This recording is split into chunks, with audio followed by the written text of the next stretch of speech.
Hi friends, my name is Emily and welcome back to my channel. Today is September 13th and it's Roald Dahl's birthday. So Roald Dahl is a prolific children's author. I feel like that's fair to say. I have owned a box set of his works for quite some time, and so what you are about to watch is me reading Roald Dahl for a day. I'm gonna try and get through as many of his works as I can, and I just want to see what Roald Dahl's body of literature has to say about children's literature, the themes that it touches on, intertextuality, any of that jazz. Without further ado, I'm going to pass you off to past Emily, who spent the other day vlogging. Good morning. Today is September 10th. Ooh, it's new release day. The Testament by Margaret Atwood is coming out. The Institute by Stephen King is coming out. A couple of other big releases. And I have the day off work. I am not part of building that trade weekly story. It is early. We are taking a break from everything and reading some Roald Dahl. I have decided to read through as many of Roald Dahl's works from this box set as I can, and this is for several reasons. So number one would be that so much of this channel has been devoted to Stephen King lately, which is great. I love Stephen King, but I know that I sort of have like three interests that draw people in: fantasy literature, children's literature, and Stephen King. And it's been really Stephen King heavy. So today I'm gonna read children's literature and talk about children's literature. In an upcoming video, we're gonna talk about kids lit as demonstrated by Roald Dahl, I suppose. The other reason for this is that I usually take my day off work. It's break time at work.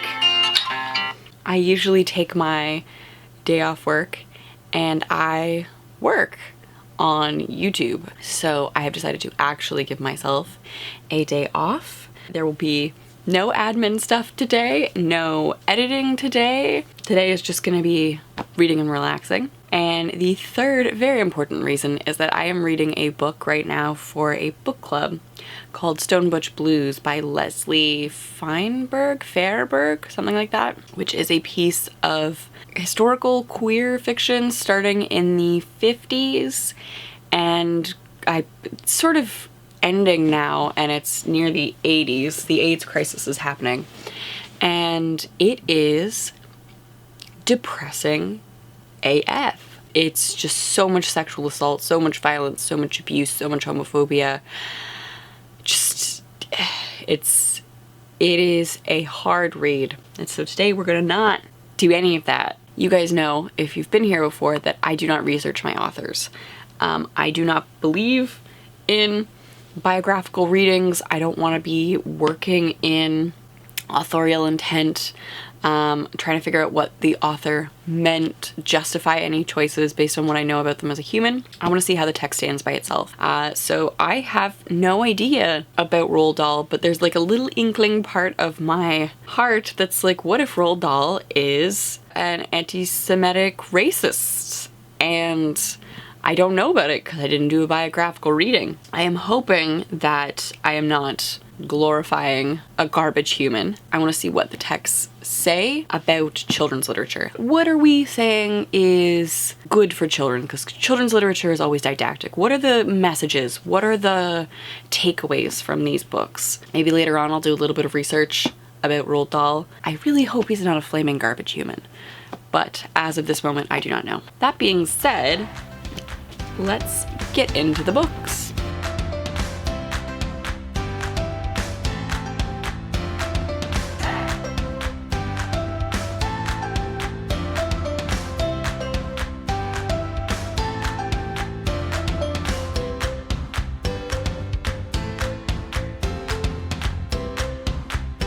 I started with The Magic Finger, which is about a girl who has a magic finger. She has the ability to punish people when they are being bad. She punishes the Gregs, who are shooting happy. And the 4 Gregs turn into 4 ducks, and 4 ducks get their hands and they go into their house and they enjoy their house and their stove and their beds and their bathtub. And the Gregs get to see how hard it is to be a duck, especially when the ducks come out with their guns and shoot them. Can I do this without spilling my coffee? Precariously perched coffee, guys. So the ducks come out and they're pointing the guns at the nest. We have, "No, no, no," called out Mr. and Mrs. Gregg, both together. "Don't shoot, please don't shoot." "Why not?" said one of the ducks. "It was the one who wasn't holding a gun. You were always shooting at us."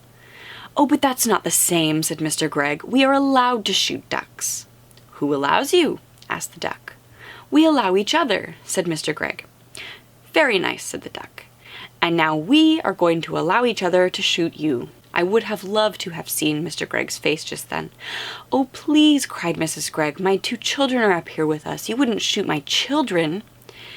"Yesterday you shot my children," said the duck. "You shot all 6 of my children." "I'll never do it again," cried Mr. Gregg. "Never, never, never." "Do you really mean that?" asked the duck. "I do mean it," said Mr. Gregg. "I'll never shoot another duck as long as I live." Or anything. They decide that they're not going to shoot anything. I really like that moment of, well, you're not allowed to shoot us. Who allowed you to do that? We allowed each other.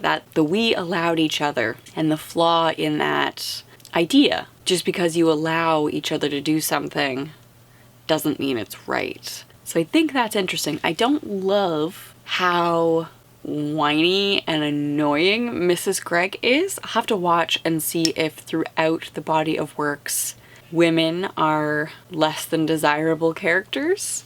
But I mean, the main character, the one with the magic finger, what is her name?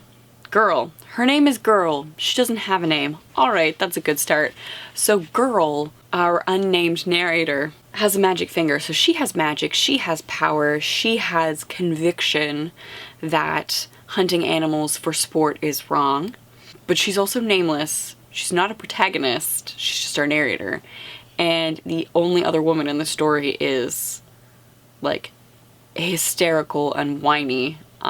So that'll be fun to watch. So that was The Magic Finger, published in 1966. I think I'm gonna try and pick off the small ones first. We're gonna go with The Giraffe and The Pelly and Me. I just finished The Giraffe, The Pelly and Me, which is nonsense. It fits into that subcategory of children's literature that is nonsense literature. Alice in Wonderland is sort of nonsensical. Like, it just doesn't have to make sense. And so this is about a pelican with a magic neck, or no, a pelican with a magic beak, a giraffe with a magic neck, and a tiny, tiny, wiry, thin monkey that can talk, that decide to start a window washing business that is ladder free, and they end up working for the Duke, but then there's a robber, and so they capture the robber in the pelican's beak, and save the jewels, and then the boy, Billy, dreams of opening a sweet shop, and the Duke, to thank Billy, buys him the sweet shop, and Billy is a child who owns a sweet shop, and he imports sweets from all over the world, and on opening day, he decides to give all of his customers the opportunity to take whatever they want for free, which is an excellent business model. Definitely makes sense. It is just like delightful, childlike nonsense, and then at the end of the book, there is this little bit. The monkey, giraffe, and pelican sing to Billy. "We have tears in our eyes as we wave our goodbyes. We so loved being with you, we 3. So do please now and then come see us again, the giraffe, the pelly, and me. All you do is to look at a page in this book because that's where we always will be. No book ever ends when it's full of your friends, the giraffe, the pelly, and me." It gets weirdly meta right at the end. I would also like to point out that the only human adult woman in this book is completely hysterical, obsessed with her diamonds. She sings a song about her diamonds, which have been stolen, and then faints with relief when her diamonds are returned to her. So, 2 books in, and adult women are not well pictured, I guess? So that might be a theme that we notice as we move through this. The next book that I'm gonna go for, we have The Twits and we have George's Marvelous Medicine. I have read The Twits before. The Giraffe, the Pelly, and Me was published in 1985. Part of me wonders if I should have read these in publication order, but whatever. George's Marvelous Medicine was 1981, The Twits was 1980, so let's go with 1980 first. All right, The Twits. So this is one of the few books that I have read before. Kind of looking forward to rereading this because I don't remember very much other than Mr. Twit loses like disgusting things in his beard. So I've just finished The Twits, which is one I have read before. This is about, I suppose our protagonists are 4 monkeys who are being abused by the twits, who are terrible, ugly people, and their ugliness on the outside reflects their ugliness on the inside. They enjoy hitting children and spreading glue on tree branches to capture birds and make bird pie, and the monkeys rebel and warn the birds, and then they develop a plan to get their revenge on the twits and escape. Okay, this is the 3rd book in a row where guns are mentioned. I don't know that I've ever experienced guns in children's literature to the same degree as I have in these first 3 books. So in The Magic Finger, the Greg family all are into hunting for sport, and of course they have guns, they have shotguns. In The Giraffe, the Pelly and Me, the Duke, when he sees these creatures picking his cherries for him, he doesn't realize what they're doing and he starts shouting about getting his shotgun. He wants to shoot these creatures. And then in the Twits, when they cannot capture the birds because the birds keep outsmarting the sticky glue, they decide to go into town and buy shotguns and shoot the birds. And so this is the 3rd book with guns, which is interesting. I'm not sure if I would have picked up on that if I hadn't been reading them in such quick succession. So we are going to move on to George's Marvelous Medicine and see if there are some guns in here. All right, George's Marvelous Medicine. George's Marvelous Medicine is the story of George, who has a miserable, miserable old grandmother who thinks he's a liar and makes his life hell. And so he decides to mix her up some new medicine that will hopefully clean her on the inside. And so it's a whole concoction of like items from the bathroom, items from the laundry room, items from the kitchen, items from the garage, items from the animal medicine cabinet, and and some brown paint.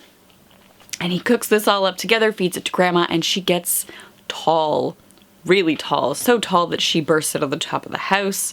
His father thinks this is magic medicine that will make them all rich and solve all the world's problems, because if you can make animals giant, you can have like 1 chicken that will make 100 chicken dinners and nobody will ever be hungry again. So they try and recreate this medicine, but they can't remember all of the things that George puts in it. They end up making a shrinking medicine. Grandma greedily gulps the whole batch of it, thinking it is tea, and she shrinks so small she disappears. And everyone decides that Grandma was a miserable old lady anyway, and she was a bit of a nuisance, so it's good she's gone. It reminded me a lot of Alice in Wonderland with the eat me, drink me, growing tall, getting small thing. Very nonsensical in the same way that Alice in Wonderland is sort of part of that nonsense body of children's literature. Also, there were 0 guns in this book. This is the first book with 0 guns. And the mother in this book is also fairly disappointingly stereotypical. Like, for some reason, every adult woman seems to be the stereotypical homemaker. Like, oh, I'll make you a cup of tea, mother. Oh my gosh, my mother is 100 feet tall. I feel faint. Kind of person. So, yes. Where to go next? The books now get longer from here. I'm probably looking at maybe like the last 2 books that I can manage today. So my debate right now is between The Witches and Matilda. I have read The Witches before, I've never read Matilda. Let's see which one was published first.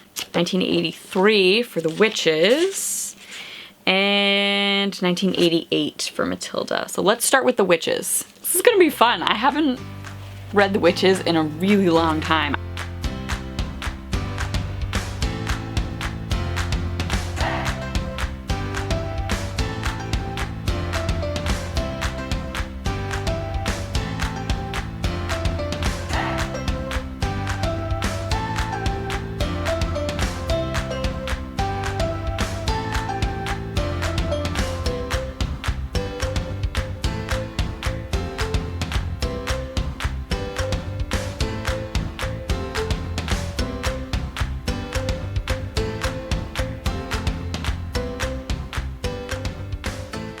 Alright, so I thought I'd update you now because this book is slightly longer. The witches have already run into guns. I've known English witches, the grandmother went on, who have turned children into pheasants and then sneaked the pheasants up into the woods the very day before pheasant shooting season opened. Oh, I said, so they get shot? Of course they get shot, she said, and then they get plucked and roasted and eaten for supper. I pictured myself as a pheasant flying frantically over the men with guns, swerving and dipping as the guns exploded below me. Yes, my grandmother said, it gives the English witches great pleasure to stand back and watch the grown-ups doing away with their own children. Is shooting for fun a big part of English culture?